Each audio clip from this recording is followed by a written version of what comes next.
Everyone, welcome back to chef in the kitchen. अगर आप बिरयानी खाकर बोर हो गए हैं और कुछ नया ट्राई करना चाहते हैं तो ट्राई कीजिए मेरे इस अरेबियन ट्रेडिशनल मकलूबा राइस की रेसिपी को। बहुत ही अमेजिंग और बहुत ही डिलीशियस रेसिपी है। वेजिटेबल्स, मटन और राइस की कॉम्बो है। अगर आप घर पे दावत कर रहे हैं और इसे बनाकर आप जब सर्व करेंगे तो गेस्ट इसे देखकर बहुत इम्प्रेस होंगे, आपकी काफ़ी तारीफ़ भी करेंगे। तो चलिए इसे हम बनाना स्टार्ट करते हैं। तो इसे बनाने के लिए सबसे पहले हम मसाले तैयार करेंगे। तो यहाँ पर हमने ले लिया है साबुत धनिया 1 टेबल स्पून और इसे हम डाल देते हैं फ्राई पैन में। और हमने लिया है 1 टेबल स्पून साबुत ज़ीरा, उसे भी डाल देती हूँ। और 2 टुकड़े हमने दालचीनी के लिए हैं और 5 से 6 हमने लिया है हरी इलायची। और हमने यहाँ पे हाफ़ टेबल स्पून लिया है साबुत काली मिर्च, तो इसे भी हम डाल देते हैं। और इसे बिल्कुल हल्का सा ड्राई रोस्ट करना है जिससे कि इसकी बहुत अच्छी सी जो अरोमा होती है वो बाहर आ जाए। और उसके बाद हम इसे ग्राइंड करके इसका फ़ाइन पाउडर बना लेते हैं। और यहाँ पर हमने कुछ वेजिटेबल्स लिए हैं, तो 2 टमाटर, 2 आलू, 2 प्याज और 2 हमने लिया है एग प्लांट, 2 हमने कैप्सिकम लिया है। इन सबको हमें इस तरीके से स्लाइसेस में मोटी मोटी काट लेना है। और 2 बैगन के छिलके को हमें इस तरीके से मोटे मोटे छिल करके उतार लेना है। तो सारे वेजिटेबल्स को हमने काट लिया है और यहाँ पे हमने ऑयल को गर्म करने के लिए रख दिया था। तो सारे वेजिटेबल्स को 1 बाय 1 करके हमें सैलो फ्राई करके निकाल लेना है। बहुत ज़्यादा फ्राई नहीं करना है, ना तो वेजिटेबल्स को पकाना है, बस सैलो फ्राई करेंगे। और टमाटर को सबसे कम फ्राई करना है क्योंकि टमाटर बहुत जल्दी कुक हो जाती है। तो इसे बिल्कुल हल्का सा फ्राई करें और इसे फटाफट से निकाल लेना है। और निकाल करके सारे वेजिटेबल्स को हम साइड में रख देते हैं। तो यहाँ पे आप देखिए सारे वेजिटेबल्स को हमने बिल्कुल सैलो फ्राई किया है और इसे हम साइड में रख देते हैं। और यहाँ पर हमने पतीला लिया है तो इसमें हम डालेंगे ऑयल। तो यहाँ पर हम उसी ऑयल को यूज़ कर रहे हैं जिस ऑयल में हमने सारे वेजिटेबल्स को फ्राई किया था। और यहाँ पे 2 मीडियम साइज़ के प्याज को हमने छोटे छोटे टुकड़ों में काट लिया है, तो उसे हम डाल देते हैं ऑयल में। और प्याज को हमें गोल्डन फ्राई करना है। यहाँ पे मैं आपको एक टिप देना चाहूँगी कि प्याज जब फ्राई होती है तो बहुत ज़्यादा टाइम लग जाती है। तो इस टाइम पर अगर आप थोड़ा सा इसमें सॉल्ट ऐड कर देंगे, half tea spoon salt add कर दें, तो प्याज बहुत जल्दी फ्राई हो जाएगी और आपकी टाइम भी बचेगी। तो मैंने यहाँ पे सॉल्ट ऐड कर दिया है और आप देखिए प्याज जो है बहुत जल्दी फ्राई हो गई है। तो इस टाइम पर हम मटन ऐड करेंगे। तो यहाँ पे हमने 700 ग्राम मटन ले लिया है, तो इसे हम डाल देते हैं। आप चाहे तो इसे चिकन में भी बना सकते हैं, तो मैं मटन से बना रही हूँ। तो सारे मटन के पीसेस हम यहाँ पे डाल देंगे। और मैंने 8 से 10 गार्लिक को अच्छे से छिल करके उसे फाइनली चॉप्ड कर लिया है, तो उसे भी हम इसमें डाल देते हैं। और मसाले जो हमने फ्रेश ग्राइंड किया है वो सारे मसाले हम इसमें डालेंगे। तो सारे मसाले हमने डाल दिया है और यहाँ पे हम सॉल्ट ऐड करेंगे। तो सॉल्ट आप अपने टेस्ट के अकॉर्डिंग डालिएगा। और 1 टीस्पून हमने हल्दी पाउडर डाल दिया है और डाल करके इसे हमें 1 मिनट तक भून लेना है। यहाँ पर एक चीज़ का ख्याल रखिएगा कि गैस का जो फ्लेम है वो बिल्कुल लो होना चाहिए, क्योंकि अगर हाई फ्लेम पे भूनिएगा तो मसाले जल जाएंगे और यखनी की जो कलर है वो ब्लैक हो जाएगी। इसलिए यहाँ पे बिल्कुल लो फ्लेम पर हमें 1 मिनट तक भून लेना है, मसाले को जलने बिल्कुल भी नहीं देना है।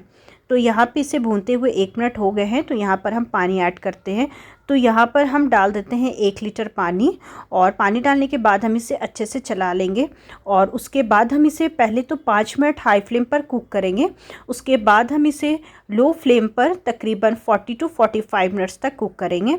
हमें इतना कुक करना है कि मटन जो है वो बहुत अच्छे से टेंडर हो जानी चाहिए। तो चलिए इसे हमने अच्छे से मिला लिया है और अब हम इसे कवर कर देते हैं और पकने के लिए रख देते हैं। लो फ्लेम में पकाने से यखनी की जो टेस्ट है वो बहुत अच्छी होती है। लो फ्लेम में मटन से की जो यखनी है बहुत ही फ्लेवरफुल होती है। तो इसे पकते हुए 45 मिनट्स हो गए हैं। तो चलिए इसे खोल करके एक बार चेक कर लेती हूँ कि मटन हमारी टेंडर हुई है कि नहीं। खुशबुएं तो बहुत ही शानदार, बहुत ही टेस्टी खुशबू आ रही है क्योंकि फ्रेश मसाले से हमने इसे बनाया है। तो मटन की जो हार्ड वाली पीसेस है उसे आप निकाल करके चेक कर ले कि वो टेंडर हुई है कि नहीं। तो चलिए ये चाप की पीसेस है तो इसे हम निकाल लेती हूँ। बहुत ज़्यादा गर्म है, टच करना भी मुश्किल हो रहा है, लेकिन ये अच्छे से टेंडर हो चुकी है। तो इस टाइम पर हम मटन के जितने भी पीसेस है उसे निकाल करके एक बाउल में सेपरेट रख देते हैं। तो यहाँ पे देखिए सारे पीसेस को हमने निकाल लिया है और इसे हम साइड में रख देंगे। और अब जो यखनी है उसमें हमें चावल को कुक करना है। तो पानी यहाँ पर थोड़ी कम हो गई थी, तो मैंने यहाँ पे पानी 250 ml और ऐड कर दिया है। चावल हमने 500 ग्राम लिया है, तो हमने 1 लीटर यखनी तैयार किया है, जस्ट चावल के डबल। और अब हम यहाँ पे डाल देते हैं 8 से 10 साबुत हरी मिर्च, और हमने 1 लेमन की स्लाइसेस कर लिया है, तो उसे भी हम इसमें डाल देंगे। और लेमन डालने के बाद आप एक बार इसकी नमक टेस्ट कर ले। अगर इस टाइम पर आपको लगती है कि नमक कम है तो आप नमक ऐड कर दी, क्योंकि अभी हमने यहाँ पे पानी ऐड किया है। तो पहले नमक हम टेस्ट कर लेते हैं। मुझे नमक यहाँ पे कम लगी, तो ½ टीस्पून नमक हम इसमें और ऐड कर देते हैं। और अब हम इसे कवर करेंगे, और कवर करके हम इसे एक बॉयल होने देंगे। उसके बाद हम इसमें चावल डालेंगे। तो पानी में उबाल आ गया है, तो चलिए अब हम इसमें चावल डाल देते हैं। तो बासमती राइस को मैं 1 घंटे पहले ही वॉश करके भिगो करके रख दी थी। तो सारे चावल को अब हम इसमें ऐड कर देते हैं।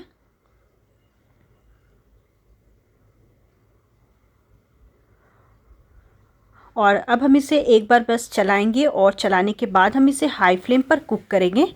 सारी जो पानी है, यखनी जो है वो चावल में अच्छे से पक जानी चाहिए, बिल्कुल ड्राई हो जानी चाहिए। इतनी देर तक हम इसे हाई फ्लेम पर पकाएंगे।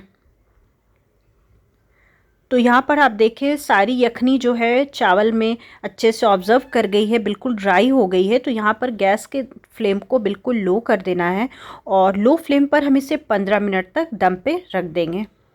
15 मिनट हो चुके हैं और एकदम परफेक्ट राइस बन करके तैयार हो गई है। आप इसकी कलर देखें, और बहुत ही खुशबूदार चावल बन करके तैयार है। तो हम इस चावल को दूसरे पतीले में ट्रांसफ़र कर देंगे, क्योंकि इसी पतीले में हम इसकी असेंबलिंग करेंगे। असेंबलिंग करते टाइम 2 चीज़ों का ख्याल रखना है। सबसे पहली चीज़ कि पतीले में हैंडल होनी चाहिए, और दूसरी चीज़ कि पतीला ओवर साइज़ का नहीं होना चाहिए। पतीला इतना बड़ा होना चाहिए कि जब आप इसकी असेंबलिंग करें तो ये बिल्कुल ऊपर तक फुल हो जानी चाहिए। तो इसीलिए मैं इसी पतीले में असेंबलिंग करना प्रेफर कर रही हूँ।